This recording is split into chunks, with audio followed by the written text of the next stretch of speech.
আরাম নাই, গুনার কামে কিন্তু আরাম নাই। তাহাজ্জুদ পড়ে যে আরাম আপনি পাবেন, নামাজ পড়ে মনের মধ্যে শান্তি পাবেন। ভাইরা আমার, এত শান্তি গুনার কামের মধ্যে নাই। জোরে কথা কন না, ঠিক না বেটে? আপনি খোদার নামের কসম করে বলি, আজ রাত 4টার সময় উঠবেন, ঠান্ডা পানি দিয়ে উযু বানাবেন, 4 রাকাত নামাজ পড়বেন, আল্লাহর কাছে হাত তুলে মোনাজাতটা করবেন, ফজরের আযান হয়ে যাবে, মসজিদে যাবেন। সকালবেলায় আপনার কাঁধের মধ্যে ঈমানের ঝান্ডা থাকবে। আপনার মনের মধ্যে যত শান্তি, 10 বোতল মদ খাইয়া অত শান্তি কোনো দিনই আপনি পাবেন না। পুলিশ গ্রেপ্তার করে নিয়ে গেল। খুনের বিচার সব দেশেই তো হয়, কথা কোন? এই মাস্টার কয় আমাক ধরো কা, ও তো মদের মাতলামে এখনো আছে, আমাক কা ধরো, আমার কি দোষ? সব দোষ মদের। তো কয় যে তুই না মানুষও খুন করছো, আবার ব্যভিচারও করছো, আবার মদও খাইছো, যাও এখন শ্বশুর বাড়ি যাও। শ্বশুর বাড়ি কোন জায়গা? জেলখানা। ও কি ঘুরে আসার কাম করছে? রক্তের বদলে রক্ত, খুনের বদলে খুন। ওই যুবক, মনে রাখো, রাজনৈতিক কারণে তুমি যাকে খুন করলা তার হয়তো জানাজা হয়েছে, তার বাচ্চাটারে তুমি এতিম বানায়া দিলে, তার বিবিকে তুমি বিধবা বানায় দিলা। তুমি মনে রাখো, একদিন তোমার বউ কিন্তু বিধবা হবে, তোমার সন্তানের একজন এতিম হয়ে যাবে, তার তো জানাজা হয়েছে, জনগণের দোয়াও পাইছে। তুমি এমন জায়গায় মরবা, লাশ খুঁজে পাবে না, শিয়াল কুত্তায় ছিঁড়ে ছিঁড়ে তোমার লাশ খাবে। ক্ষমতা টাকা। হুজুর পরের দিন বললো, হুজুর এবার আপনার পরীক্ষা। কমো কয় লাগবে? তাহলে বলেন ডিম আগে না মুরগি আগে? আর একটা প্রশ্ন ছুড়ে দিয়ে রাখছি, হাঁস ডিম পারে দিনে না রাইতে? আর মুরগি পারে? এইটা কেন? এই 2 প্রশ্নের জবাব আমি আজকে 36 বছর ধরে গোটা বাংলায় চ্যালেঞ্জ করছি। আমার চ্যালেঞ্জের সামনে কেউ আসে নাই। কোরআন শরীফ ছাড়া এই 2 প্রশ্নের উত্তর দেওয়ার মতো কোনো বই, কোনো পুস্তক গোটা ওয়ার্ল্ডে, গোটা বিশ্বে কোনো জায়গায় নাই। আল্লাহু আকবার বলেন। এই জন্য কোরআন শিক্ষার প্রয়োজন আছে না নাই? ভাইরা আমার, কোরআন শিক্ষার কারখানা হলো এই মাদ্রাসা। ছেলেদের মাদ্রাসা আছে, মেয়েদের মাদ্রাসা আছে। আমি জিজ্ঞাসা করতে চাই, মেয়েদের শিক্ষার প্রয়োজন আছে না নাই? ওই মেয়েদের শিক্ষা দেওয়ার জন্য, আম্মাজানদেরকে পর্দানিশীন বানাবার জন্য, সুন্দর করে ওযু গোসল শিক্ষা দেওয়ার জন্য একটা মাদ্রাসা কায়েম হয়েছে এই জায়গায়। মাদ্রাসার নাম দিয়েছে ইকরা। আর আমিও পড়েছি ইকরা বিসমি রাব্বিকাল্লাযী খালাক। জানোয়ার মানুষকে যদি পশু কাটার থেকে মানুষ বানাইতে চান, পুরানি শিক্ষার কোনো বিকল্প নাই। প্রমাণ হবে, হুজুর ঢুকলো পরীক্ষার হলের মধ্যে। কথাটা কি মনে আছে? ছোট্ট একটা কথা বলে বিদায় নিচ্ছি। সেটা হচ্ছে, যেই পড়া পড়তে গেলে বিসমিল্লাহ লাগে, বলুন, যে পড়া পড়তে গেলে বিসমিল্লাহ লাগে, এইটা কোরআনের বিদ্যা। কথা কন না ভাইরা আমার? আগে কিন্তু আউযুবিল্লাহ পড়ায় না, বিসমিল্লাহ দিয়ে শুরু করে। ইমাম রাজি তাফসীরে কাবীরের মধ্যে একটা ছোট্ট ঘটনা লিখছে। মুসা আলাইহিস সালাম একদিন একটা কবরস্থানের পাশে দিয়ে যাওয়ার সময় দেখে একটা সুদখোর বিচারকের কবর। জজ, পয়গম্বরদের চোখের পাওয়ার অনেক বেশি। উনি কবরের দিক তাকাইলেন, দেখলেন কবরে আযাব হচ্ছে, সাপ কামড়াচ্ছে, আগুন জ্বলতেছে। পয়গম্বর তুর পর্বতে গেলেন, ফিরে আসার সময় দেখে কবরে শান্তির ব্যবস্থা হয়ে গেছে। মালিকের কাছে বলে, মালিক, কিছুক্ষণ পূর্বেই দেখে গেছি কবরে আযাব হচ্ছে, এখন কেন কবরে বেহেশতের বিছানা? মাওলায় ডাক দিয়া বলে, ও পয়গম্বর মূসা, এই জজ দুনিয়ার বুকে ঘুষখোর জজ ছিল, টাকা খাইয়া বিচার এদিক সেদিক করত। আমার ইচ্ছা ছিল তাকে আজীবন শাস্তি দেওয়া, কবরে শাস্তি দেওয়া। শাস্তি আরম্ভ করে দিয়েছি। দিয়েছিলাম। কিন্তু যত দিন দুনিয়ার থেকে আসে একটা গর্ভবতী স্ত্রী রেখে এসেছিল, ওই স্ত্রীর পেটে একটা পুত্র সন্তান ছিল। ওই সন্তান জন্মগ্রহণ করেছে, ওই সন্তানের বয়স আজকে 6 বছর পূর্ণ হয়েছে। জন্ম দুঃখিনী মা ওই জজ সাহেবের বিবি বলছে, বাবারে তোর বাবা ছিল জজ সাহেব, কিন্তু জজ হইয়া ঘুষ খাইছে, 7 তলা বিল্ডিং বানাইছে, সম্পদ পাইছি, মনের শান্তি পাই নাই রে বাবা। আমি তোকে জজ বানাবো না, আমি তোকে ব্যারিস্টার বানাবো না, আমি তোকে আলেম বানাইতে চাই, তোকে আজকে মাদ্রাসায় পাঠায় দিলাম। ও পয়গম্বর মূসা, ওই সন্তান এখনো কবরস্থানে আসে নাই। ওই সন্তান কিছুক্ষণ পূর্বে হুজুরের কাছে উযু করে যখন বসছে, হুজুর তখন তাকে প্রথম সবক দিচ্ছিল। পড়েন সবাই, বিসমিল্লাহির রাহমানির রহিম। আমি আরম্ভ করেছি ওই আল্লাহর নামে, যার চাইতে বড় দয়ালু আর কেউ নাই, যিনি বড় দয়াবান। পয়গম্বর মূসা, আমার এতিম বান্দার মুখে, যেই বাচ্চার মুখে এই প্রশ্নে এই কথাটা আছে, আমি নাকি বড় দয়াবান, আমার চাইতে বড় দয়ালু আর কেউ নাই। যে এতিম বাচ্চা আমাকে দয়ালু বলে ডাক দেয়, আমি আল্লাহ এতিমের বাবার কবরে আযাব দিতে পারি না। এই জন্য আযাব বন্ধ করে দিস। ভাইরা আমার, এমন প্রতিষ্ঠানের প্রয়োজন আছে না নাই? যদি প্রয়োজন থেকে থাকে, কিছু কালেকশন করবা না, মাদ্রাসা চলবে কি বলে? না ও কো কালেকশন হলে মাদ্রাসা চলবে কি বলে? বাইরে আমার জন্য আমার সন্তানকে ব্রিগেডিয়ার বানাবো, কিসের জন্য আমার সন্তানকে সেনাবাহিনীতে দেব? নিয়ত যদি আপনার ঠিক থাকে, যদি নিয়ত ঠিক থাকে, এটা আমার সন্তান সেনাবাহিনীতে চাকরি করবে, দেশের মর্যাদা রক্ষা করবে, বাইরের দেশের সাথে যখন যুদ্ধ লাগবে সাহাবায়ে কেরামের মতো আমার সন্তানটা জীবন দিবে, কিন্তু দেশ রক্ষা করা হতে পারবে না। ডাক্তারের বাবা নিয়ত করবে আমার সন্তান ডাক্তার হবে, দেশের গরিব রোগী যখন যাবে 1 টাকাও ফি নেবে না। এ ক্ষমতা ডাক্তারদের আছে না নাই? ইচ্ছা করলে পারে না। এ গ্রামের বাড়ি থেকে রুগী আছে, সুপারিশ করছে চেয়ারম্যান সাহেব, খুব গরিব রুগী, একটু ফিটা মাফ করে দিও। বন্ধুরা আমার শোনেন, যদি ডাক্তারের বাবা মনে করে আমার সন্তান সেবা করবে, মানুষের সেবা করবে, মানুষের সেবা করার জন্যই আল্লাহ মানুষকে পাঠাইছে, মানুষের সেবা, জীবের সেবা বড় ভালো কাজ এটা, যদি এই নিয়তটা থাকে। আর যদি মনে করে আমার সন্তানকে ডাক্তার বানাবো, এমন ওষুধ লিখবে যে ওষুধ বাজারে চলে না, যে ওষুধ বাজারে ভালো না, কোম্পানি খারাপ, কিন্তু কোম্পানি আমার সন্তানকে 5-10-1 কোটি টাকা দামের একটা গাড়ি দিবে, মাসে মাসে টাকা দেবে, টাকাতে একটা ফ্ল্যাট কিনে দেবে, আর বলবে ওষুধ যত নিম্নমানেরই হোক না কেন, টাকা আছি আমি আছি, তুমি খালি এই ওষুধ লিখবা, এই ওষুধ লিখবা, এই ওষুধ লিখবা। জবান খুলে জোরে বলতে হবে, এই ধরনের ডাক্তার বাংলাদেশে একটাও নাই। এগুলা আমরা কমুকা, এটা মোল্লাদের দোষ। আপনি ওয়াজ করে বেড়াচ্ছেন, ওয়াজ করে আমাদের বাঁশ দেন কা? আমি তো তোমাকে বাঁশ দেই না, আমি তোমার পক্ষেই বলতেছি, তোমাকে জাহান্নামের আগুন থেকে বাঁচাইতে চাই। জোরে কথা কন না, ঠিক না বেটে? একজন হক্কানি আলেম 40 বছর বাংলাদেশে তাফসীর করে, তার মুখের বক্তব্য যে হুজুর, আমি আমার বড় কন্যা যখন প্রসবের পেইনে ছটফট করতেছিল, ডাক্তারখানায় গেলাম, ডাক্তার হলো কসাই। কি কসাই বুঝুন? দেখেই বললো আল্ট্রাসাউন্ড করেন, আল্ট্রাসাউন্ড করলাম, রিপোর্ট যখন আসলো, ডাক্তার রিপোর্ট দেখেই বলতেছি তাড়াতাড়ি টাকা জমা দেন, সিজার করতে হবে। আমি তখন বললাম ডাক্তার মহিলা সার্জন কি আছে? না, মহিলা সার্জন এখানে নাই, আমি নিজেই অপারেশন করব। তখন আলেম মানুষ বলল না, আমি এখানে চিকিৎসা করাবো না। পর্দার অন্তরাল থেকে আমার মেয়ে আমাকে ডেকে বলে, বাবা গো, যেদিন থেকে বালেগ হয়েছি ওই দিন থেকে নিয়ে আমার চেহারা দূরের কথা, আমার হাত পা দুনিয়ার কোনো পরপুরুষকে দেখাই নাই। আলেমের সাথে বিয়ে দিয়েছেন, আজীবন পর্দা করে মরার জন্য, চলার জন্য চেষ্টা করে।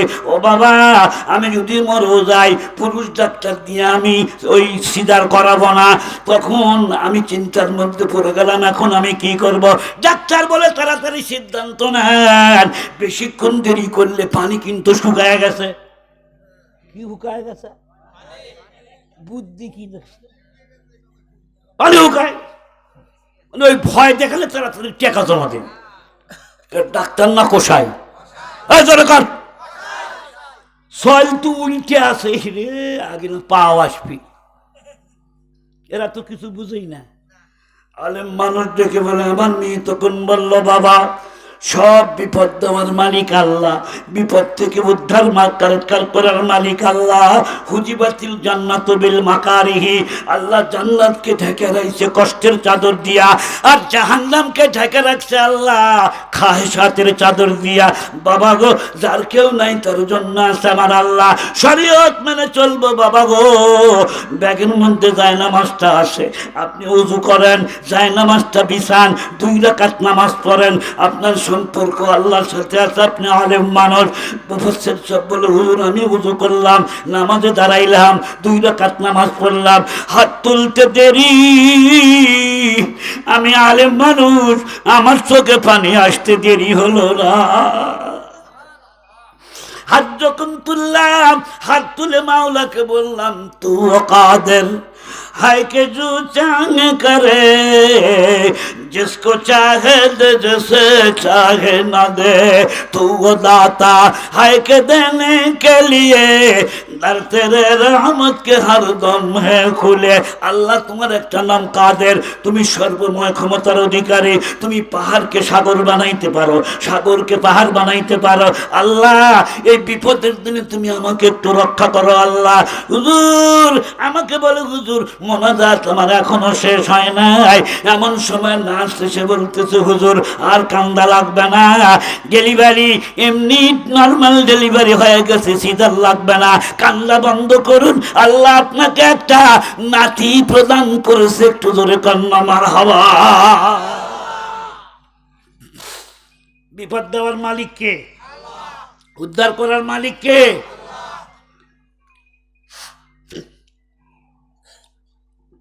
কষ্ট হচ্ছে আপনাদের? 1 নাম্বার, ছেলের বাবার নিয়ত ঠিক করতে হবে, তারপরে স্কুলে দেন। 2 নাম্বার, আপনার সন্তানকে আগে মুসলমান বানান, তারপরে আপনি স্কুলে দেন, কোনো অসুবিধা নাই। কেমনে মুসলমান বানাবেন? খালি চামড়া কাটলেই মুসলমান হওয়া যায় না, চামড়া তো ইহুদির বাচ্চারাও কাটে। আপনারা কি জানেন? খ্রিস্টানরা চামড়া কাটে না, কিন্তু ইহুদিরা চামড়া কাটে। চামড়া কাটা বুঝেন তো? কি করা? খতনা করা, মুসলমানি করা। ইব্রাহিম আলাইহিস সালাম 80 বছর বয়সে খাতনা করছিল। কত বছর বয়সে? বুখারীর বর্ণনা, 80 বছর বয়সে খাতনা করছিল।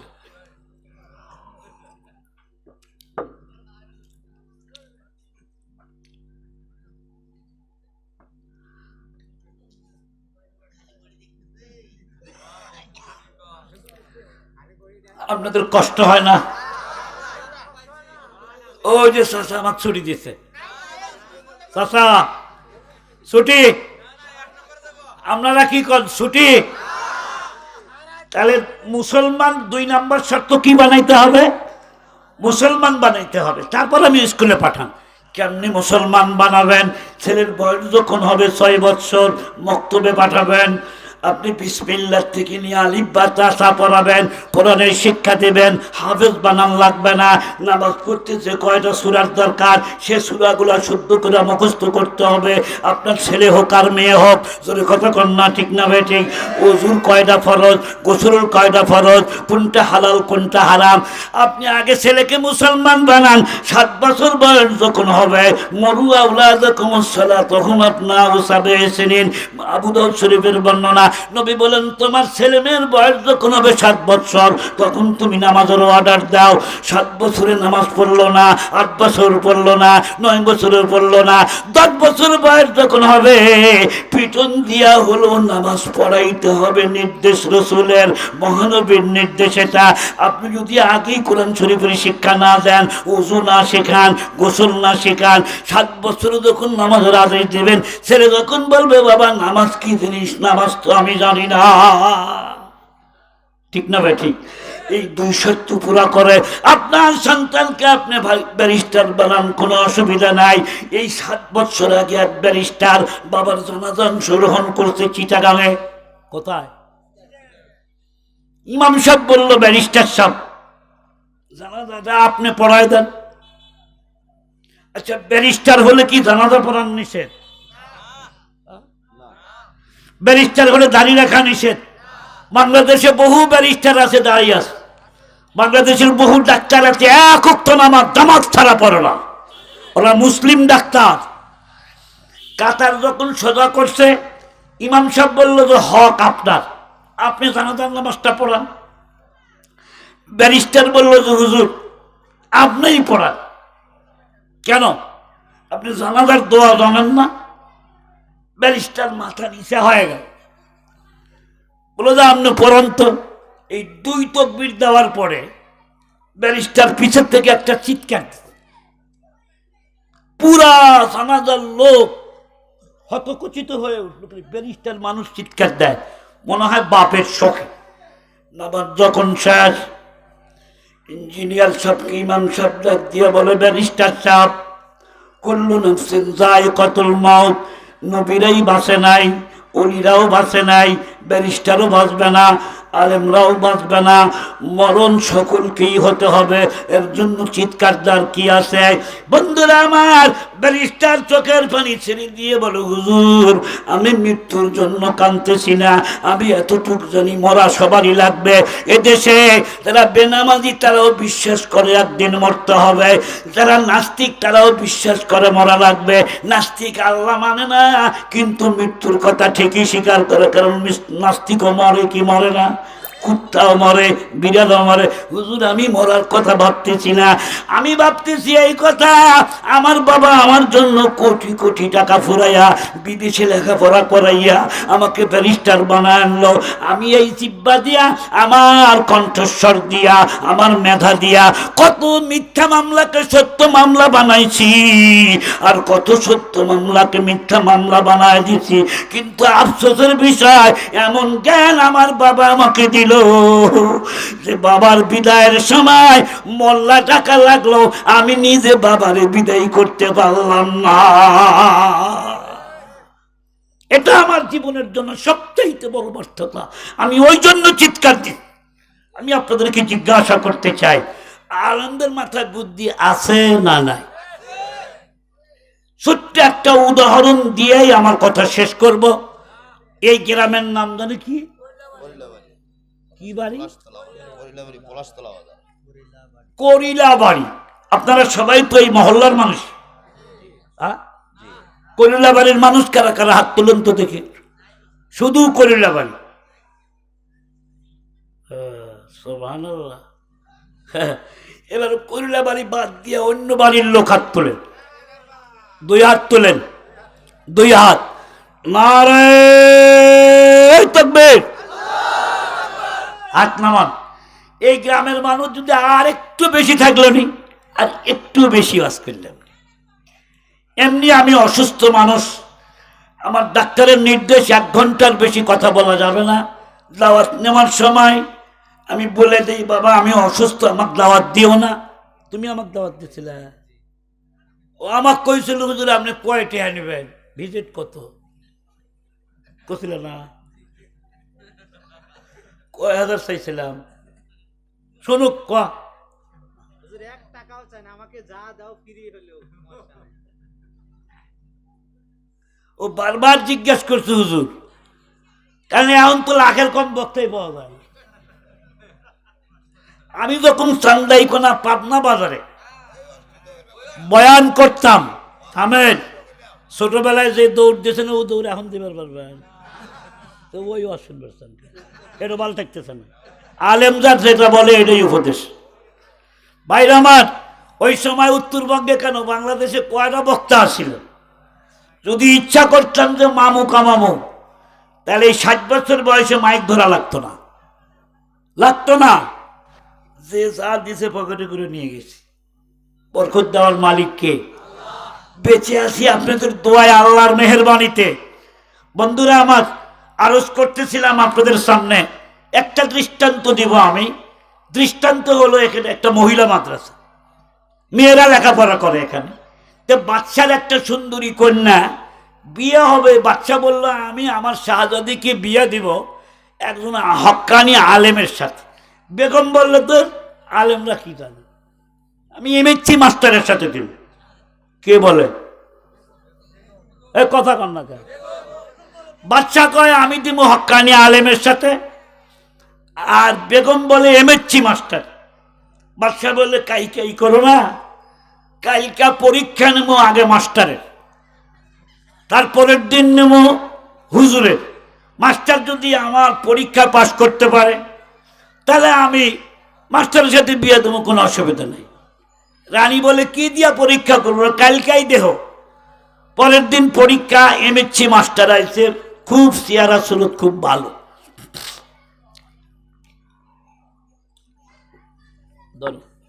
ভাইরা আমার, তো মাস্টার বললো রাজা সাহেব বাদশা নামদার বিয়া দিবেন চেহারা দিকে আর ডিগ্রি দেখে।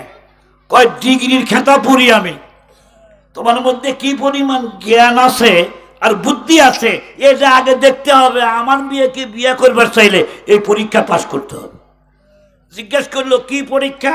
বলো ওই যে পরীক্ষার হল, হলের মধ্যে ঢুকবে, হলের মধ্যে ঢুকলেই তুমি 4টা জিনিস দেখতে পাইবে। আমার দিক তাকান, কয়টা জিনিস? নাম্বার 1 দেখবে একটা তলোয়ার, 2 দিকেই ধার দেওয়া, এদিকেও মারলে কাটবে, ওদিকে মারলেও কাটবে। আর কি আছে? বলে 2 জন মধ্যম বয়সী পুরুষ মানুষ আছে। আর কি আছে? 1 বোতল বিলাতি মদ আছে। আর কি আছে? একটা সুন্দরী দাসী, অত্যন্ত রূপসী সুন্দরী। তোমার পরীক্ষা হচ্ছে তুমি ঘরের মধ্যে যায় হয় মদ খাইবে।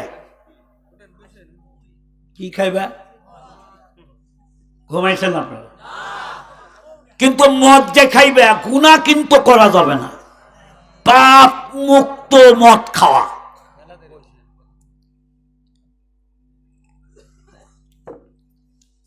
তা যদি করতে না পারো, ও অপশন বাদ, তাহলে তলোয়ার দিয়ে মানুষ মারবে ওই 2 জনে। তাও যদি না পারো তাহলে এই দাসীর সাথে মেলামেশা করতে হবে, পাপ করা যাবে না। আমি আপনাদেরকে জিজ্ঞাসা করতে চাই, গুনাহ করা ছাড়া এই 3 কামের একটা কামও কি সম্ভব? মাস্টার তো এমনি মাস্টার, তার মধ্যে ওই ঘরের মধ্যে যায় সুন্দরী রমণীর চেহারার দিক তাকায়া আইলা গেছে। কি হয়েছে? আইলা যাওয়া বুঝুন তো, কাঁচা মাছ, কাঁচা নারী আর কাঁচা টাকা। মসজিদ থেকে বের হলেন, টাকার একটা বান্ডিল পড়ে আছে এই জায়গায়। আপনি মুসলিম মানুষ, ডানে একবার তাকাবেন, বামে একবার তাকাবেন, দেখেন একবারে চকচকা 1000 টাকার নোটের একটা বান্ডিল। এটা 1 লাখ টাকা আছে, 100 পিস টাকা আছে। ডানে টাকায় দেখলেন কেউ নাই, বামে টাকায় দেখলেন কেউ নাই। আপনার তকবীরে উলাও ছোটে না? কি ছোটে না? তকবীরে উলা ছোটে না। আপনি আবার অনেক কামি করেন, ভালো ভালো নেক আমল করেন, সব নেক আমল করেন, কিন্তু কাঁচা টাকা এমন একটা জিনিস, কড়কড়া নোট এমন একটা জিনিস মানুষ বরদাস্ত করতে পারে না। হুজুর হোক আর মুজুর হোক, নগদ কাঁচা মাছ, কাঁচা টাকা আর কাঁচা নারী। এ বন্ধুরা আমার, নোটটা দেখার সাথে সাথেই আপনি ডানে বামে তাকায়া যদি বান্ডিলটা পকেটের মধ্যে ঢুকাইয়া কারো কাছে কিচ্ছু বললেন না, এলান করলেন না, ইমাম সাহেবকে বললেন না, কাউকে না বলিয়া ওই টাকা দিয়া আপনি উমরা করে আসলেন, ওই টাকা দিয়া যাকাত দিলেন, ওই টাকা দিয়া কুরবানি দিলেন। আমি আপনাকে জিজ্ঞাসা করতে চাই, এটা কি আপনার জন্য ঠিক হইছে? কাঁচা মাছ রাস্তা দিয়ে রওনা দিয়েছেন, অফিসে যেতেছেন বা তো হুজুর মাদ্রাসার যেতেছে, শনিবারের দিন, বর্ষা মাস হয়ে গেছে, দুই দিকে পানি, আপনি মাঝখান দিয়ে হাঁটতেছেন, হঠাৎ দেখেন একটা 5 কেজি ওজনের বয়েল মাছ পানির উপর থেকে নিচের থেকে লাফ দিয়া উঠে সড়কের উপর খালি লাফাইতেছে। কয় কেজি? 5 কেজি। না, কথা না করলে ওয়াজ করা যাবে না। 5 কেজি মাছের দাম কত জানেন? যদি 5 কেজি ওজনের মাছ হয় 10,000 টাকা দাম। নাকি দামগড়া বাজারে, রায়গঞ্জ বাজারে কম আছে? আর হলো বেশি আছে। আমার সিরাজগঞ্জ শহরে তো 2,000-এর কম দিব না। এটা আমি সিরাজগঞ্জ শহরেই এখন থাকি। ওই আমার যত বড় অফিসারই হোক না কেন, যে আমার হাতে গুছায় ব্যাগটা রাখবে, আশেপাশে তো কেউ নাই। সরকারি মাছ, বর্ষা মাসের দিন মাছ এমনি ভাইসে আছে, যে ধরবে তার। খাইতে ইচ্ছে হইতেছে। আচ্ছা, এত বড় বয়েল মাছের একটা ফিসা অথবা পেটির মাছ, সকালবেলা করকরা ভাত আর সরপরা তরকারি, পিঠের রোদ দিয়া খাইতে মজা লাগে। এই যে কইতেছি তাই অনেকের জিব্বাত পানি এসে গেছে। এ বন্ধুরা আমার শোনেন, কাঁচা মাছ, কাঁচা টাকা আর কাঁচা নারী। কাঁচা নারী বলতে সুন্দরী রমণী, এখনো বিয়া হয় নাই, বাচ্চারের মাথার না ঢিল হয়ে গেছে, এত সুন্দর নারী জীবনেও দেখি নাই। এখন কি করি আমি? এর সাথে মেলামেশা করতে হবে। কিন্তু না, মানুষ খুন করাও বড় অপরাধ, জেনা করাও বড় অপরাধ, ওই মদ খাওয়া বড় অপরাধ। তবে আমার মনে হয় মাস্টার মনে মনে ভাবলো, মানুষ খুন করার চাইতে, ব্যভিচার করার চাইতে মদ খাওয়াই মনে হয় ছোট অপরাধ। এটাই মাস্টারের জিন্দিগির জন্য বড় ভুল। তার মৃত্যুদণ্ড হবে, তার কারণ কোনো পাপকে ছোট মনে করতে নাই। জ্ঞানী যারা, গুনাহ ছাড়ে তারা কোনো গুনাহকে ছোট মনে করবেন না। মদ যেই খাইছে, মদের একটা প্রতিক্রিয়া আছে না নাই? আছে আছে। মদ খাইলে শরীর গরম হয় না? অল্প একটু হলেও তো হয়। এই জন্য দেখবেন খায়া কাপড় চুপুর ঠিক হয় না, খুলে আলা প্যান্ট শার্ট ব্যাগ খুলে খালি জাঙ্গা ভিঙ্গা করে। এরম মদারও বাংলাদেশে আসে না নাই? আরে জেনের মধ্যে নাই, মে খালি জাঙ্গা পড়া শিক্ষিত মদারু, বোতল হাতে আছে, বলতেছে আল্লাহ দুনিয়া উল্টা পাল্টা হয়েছে। হুজুর ওই রাস্তা দিয়ে দেয়, কিসের উল্টা পাল্টা হয়েছে? শহরের সব রাস্তাঘাট ড্রেন হয়ে গেছে। রাস্তার রেল হয়েছে না, ওর নিজের স্ক্রু ঢিলা হয়ে ও নিজেই ট্রেনের মধ্যে যা পড়ছে। যেই জিনিস খাইলে উঁচাকে নিচা দেখে, নিচাকে উঁচা দেখে। আমার আল্লাহ বলেন, ইন্নামাল খামরু ওয়াল মাইসিরু ওয়াল আনসাবু ওয়াল আজলাম রিজসুম মিন আমালিশ শাইতানি ফাজতানিবুহু। এটা হলো শয়তানের কাজ, এটা খাওয়া যাবে না। জোরে কতক্ষণ খাওয়া যাবে? এটা লাইসেন্স দেওয়া যাবে। বাংলাদেশের কিসের আইন করবেন? মদের লাইসেন্স আপনাদেরকেও কিন্তু দিতে হবে। না, দেওয়া যাবে না, দিলি বিপদ। দিলি বিপদ আছে। জামাত দ্বারা ক্ষমতায় যেতেছে না, আল্লাহ করুক যাক। তারা যদি মদের লাইসেন্স ইস্যু করে, আমরা মৌলবীরা বসে থাকবো? কথা কয়ে একটু কথা কয়ে বসে থাকবেন? গোবিন্দ ভোটের দাম দিয়ে দা। এই মদের লাইসেন্স দেওয়ার জন্য তোকে সংসদে পাঠাইছিলাম। বিএনপি এলাকার কই শোনেন, এ দেশের 92% মুসলমান, ধরে কথা বলতে হবে, ঠিক না বেটে? বাইরে আমার মদের লাইসেন্স দেশে দেওয়া হয়। মদের লাইসেন্স আপনি খাবেন, তারও লাইসেন্স আছে। একজন মহিলা বাংলাদেশের পুলিশের থানার মধ্যে যা বলতেছে আমার লাইসেন্স আছে। এই কয়েকদিন আগের ভিডিও ভাস হয়েছে। কথা কন নাকি আপনারা? আমার মদ খাবার কি আরে তোরা এঙ্কা করিস খাবার? বলিস কে? ও ওদের দোষ নাই, ওই যে হুজুর যাইতেছে দেখে হুজুরের ছাত্র যাইতেছে। আমি এক্ষুনি দোয়া করব, খালি হুজুরের পরীক্ষাটা নিয়ে, এই মাস্টারের পরীক্ষা মদ খাইছে, মনে আছে কথা? মদ যখন খাইছে শরীরটা গরম হয়েছে, এবার চিন্তা করলো শরীর যখন গরম হয়েছে তখন সুন্দরী মহিলার গায়ে হাত দিতে যায়।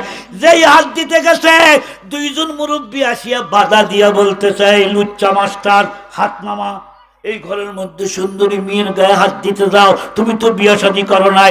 যেই বাধা দিতে গেছে তলোয়ারটা হাতে নিল, ওই দুইজন মানুষকে যখন খুন করলো অপরাধ কয়টা হইল? এই কথা কন না, দুইটা অপরাধ করলো। এক নাম্বার মদ খাইছে, দুই নাম্বার মানুষ খুন করতে গেছে, মানুষও খুন করে ফেলাইলো। মানুষ যখন খুন, এবার তো বাধা দেওয়ার কেউ নাই। সুন্দরী রমণের কাছে গেল, ধর্ষণ যখন করা আরম্ভ করলো, ধর্ষিতা হয়ে গেল। তিনটা পাপ করার পরে দরজার মধ্যে পুলিশ এসে করা খটখটায়, পুলিশ না বলতেছে দরজা খোলো, দরজা খোলো। এ বন্ধুরা আমার হারাম